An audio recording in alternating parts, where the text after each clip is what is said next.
韓國人氣男團 EXO 時隔1年半終於有團體活動，14號舉辦嘅粉絲見面會 EXOverse 原本應該係軍白旗後嘅重磅活動，但係喺活動開始前5個鐘突然發生咗轉折。團體嘅經紀公司 SM 娛樂突然出公告表示，中國成員張藝興呢因為不可抗力原因無法出席。呢個消息搞到已經飛到韓國為6人合體買咗飛嘅粉絲措手不及。據講，張藝興為咗呢次活動提前飛到韓國參加排練，13號仲有彩排日程。對於突然缺席，張藝興喺活動當晚透過微博解釋，話佢要趕返北京參加國家話劇院嘅重要活動，同粉絲、隊友同埋公司道歉。但係呢個解釋引發中韓粉絲之間嘅兩極反應，中國粉絲普遍表示理解，不過喺韓國同埋海外嘅社群有唔少批評聲浪。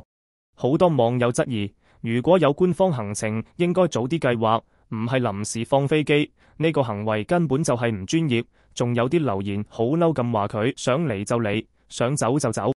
由於張藝興喺出道4年後已經好少參與 EXO 團體活動，一直喺中國地區進行個人活動，時隔多年突然參加粉絲見面會，本來就引起好多地區粉絲嘅爭議，再加上突發放飛機，唔單止令粉絲失望，仲造成實質經濟損失。報道指好多海外粉絲冇辦法退機票同埋住宿費，張藝興方面可能會考慮自己承擔一部分粉絲嘅損失，但係依然未成功平息呢場風波。